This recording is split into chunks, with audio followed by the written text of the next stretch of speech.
Good morning. This is a player's recap of the Chronicles of Joth, Session 47, Blackfish Bay. It's called Bandits and Giants and Bears, oh my. And because Jason isn't here, you get me to do it. So I'm going to have to check my notes. So we started the session. It's the morning of the 29th of Bitter Moon. Our party is getting ready to go into the Eastwoods and find and kill the remaining bandits of the Kraken's band. We do this in order to free Hilda, George the Liar's paramour, and her freedom has been guaranteed by the Justicar if we can deliver the dead bandits. And so Jason is not here, or was not here for the session, but we are joined by Justin playing Theana and Eric playing Damaris. And so as we're getting ready to depart, two clerics come in from Blackfish Bay. They are Theana, who is a cleric of Huldra, and Damaris, who is a priest of Thrakis, the dragon god. Dale doesn't join us at this point, but he comes in a little bit later. And so we, having made our preparations, set off. Oh no, before we set off, George decides to visit Burgard, the alchemist who had healed our wounds on the previous expedition in order to procure potions of healing. They have a negotiation. They cannot agree to the proper price for some healing potions, and so George returns empty-handed.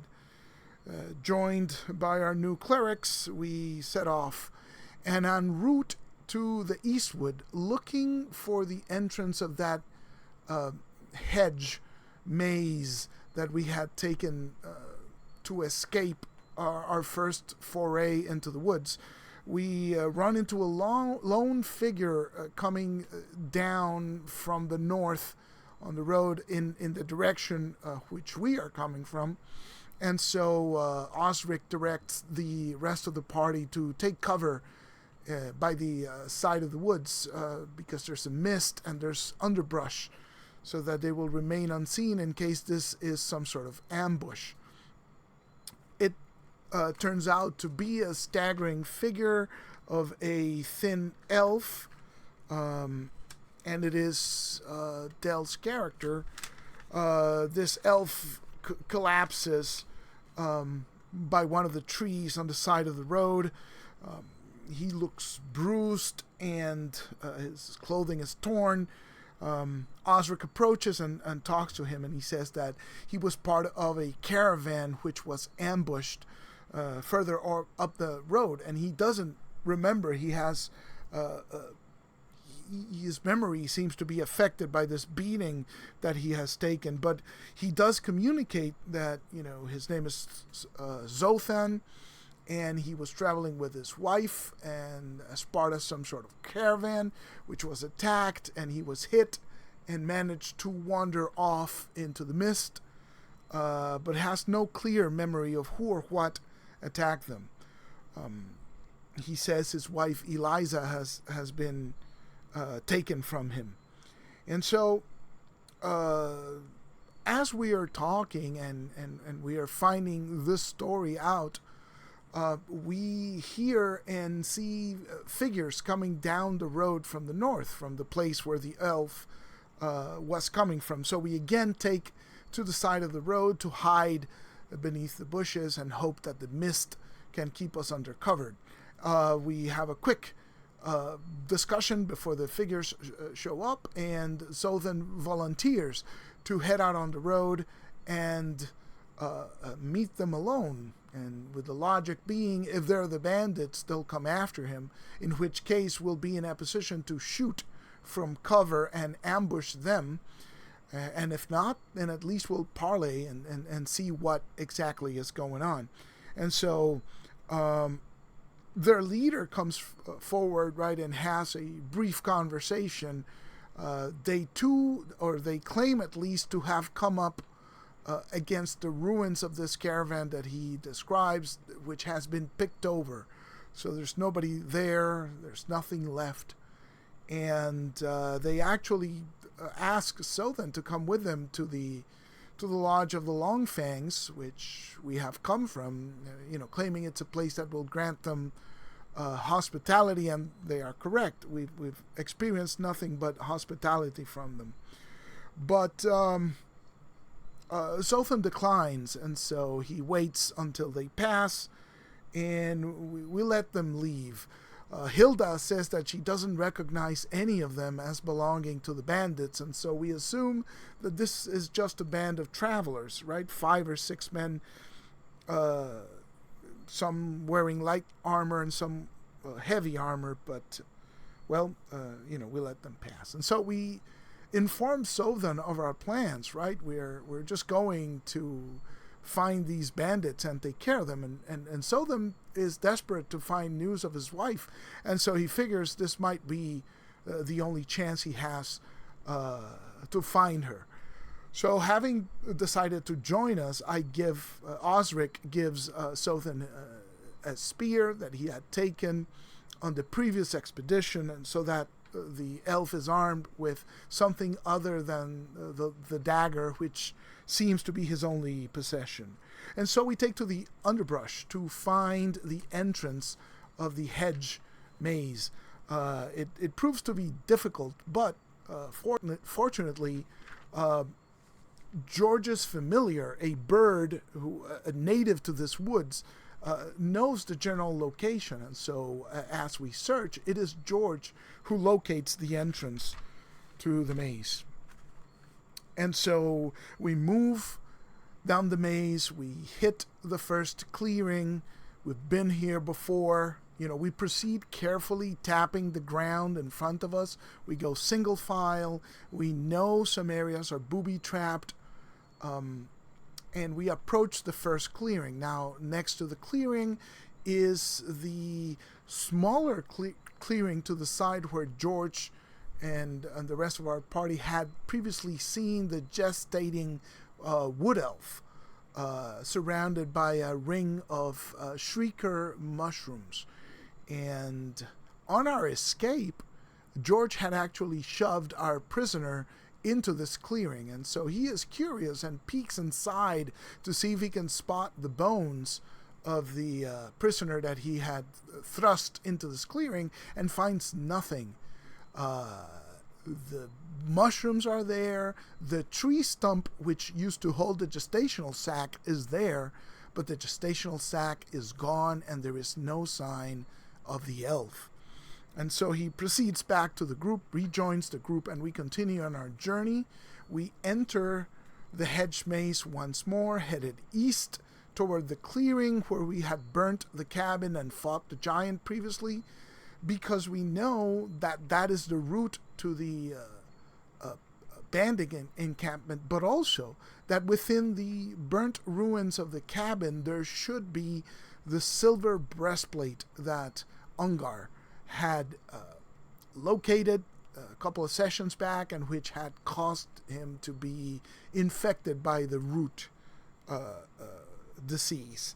And so as we're making our way there, Osric manages to locate a possible trap, and we skirt around it, but Hilda missteps, and her foot gets caught down into this trap, and it lands upon this spike which just penetrates her foot. We manage to extricate it from that, but we note that the spike is poison. It's been covered in feces, and so we know that this wound will fester and eventually kill her. However, at this time, Theana, the cleric of Huldra, invokes the deity's power and heals Hilda of her wound by means of applying an ointment which was concocted in a cauldron, to honor the goddess Huldra, and this causes her wound to be healed. So we proceed to the clearing, and we find the burnt ruins of the cabin. We rummage through the place and manage to find the silver breastplate, but unfortunately it has melted in the heat, and it is ruined as a piece of armor, but it still works as something to sell. So we decide not to carry it because of the weight, and we hide it beneath ashes in the fireplace, or the ruins of the fireplace of the cabin. And so we continue our way toward the bandit camp. We see footprints, so we know we're on track. But by the time we approach the entrance of the clearing, we can hear the sounds of battle beyond. And so we take to the woods, weapons ready, and approach slowly so that we are not seen, and witness about a dozen goblins fighting about a dozen bandits. And quick discussion is had, and we really, these must be the same bandits that George and Hilda had seen in the previous session when they were hiding with the wagon toward the northern parts of the Eastwood, right? Waiting for the rest of us to go inside. But there's bodies all over the ground, and so we decide to wait, and the battle rages on until the goblins and the humans kill each other, and the last two combatants fall in an embrace of death as they run each other through with their swords and sort of collapse into a heap together. And so, having waited the combat out, we go in and start rummaging through the tents. We locate some sacks and get ready to sever the human heads of the bandits to bring back as evidence that this bandit problem has been taken care of, and this will secure Hilda's freedom. And we also carve out the ears of the goblins, as there is a standing bounty for dead goblins. And so we figure, 13 goblins could bring us quite a lot of money. However, as we are doing this, we notice a strange skull has been hung on top of one of the tents. And it is a ram skull which has been recently boiled and cleaned of flesh, except that instead of having the usual teeth that you would expect in a ram, it has sharp canine teeth. So it's some sort of meat eater. And George and the clerics don't really recall any religious or legendary significance to this finding, but Hilda remembers rumors of some sort of goat men race towards the eastern portion of the Eastwood. And so we decide that this would be of interest to the Longfangs as well, since they capture and kill monsters in the area. So we decide to take the skull as well. And so, having taken the skull and preparing to sever heads and sever ears, we hear a loud roar, and a black bear emerges from the woods almost behind us, almost by the route we need to take to escape. And so we all move west, trying to avoid this creature, which scents the food that the bandits had been cooking, and approaches the food. And so we manage to avoid its wrath.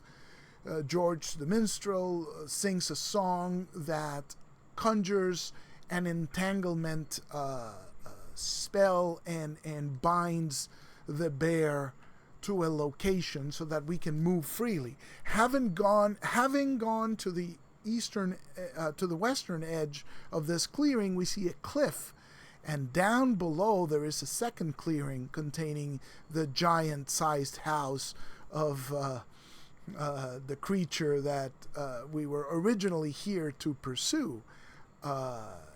This confirms the previous visions that George's bird familiar had when he overflew, or when it overflew the area, it had seen the two clearings and described them to George. So we confirm that. We go back and finish collecting the ears and the heads, and we are about to move out when we hear a woman's scream. Oh no, before we hear the woman scream, Suthon is rummaging through the tents again, and he sees what seems to be a small figure hidden beneath a blanket in one of the tents. He pulls back the covers, and it's this strange figure which sort of resembles a dwarf, but her features are thinner. Its nose is longer.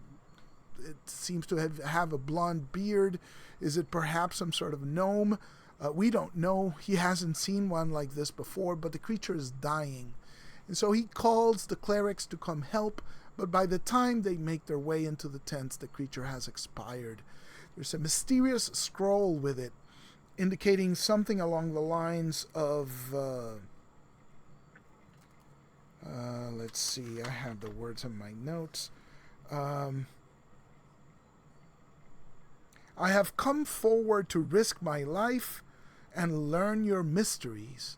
And these are some sort of mystical letters which at first make no sense, but when Suthon is reading them, they sort of coalesce until he can read it. And that's when he hears the scream.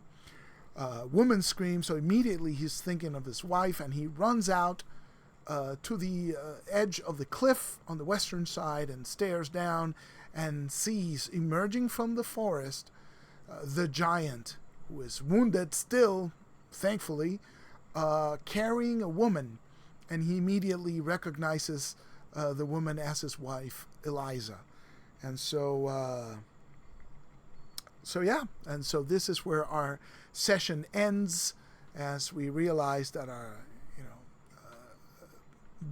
Dell's character's wife is taken prisoner by this giant, and we're going to have to face it. And so this is very unorthodox session. Nobody died, which is great.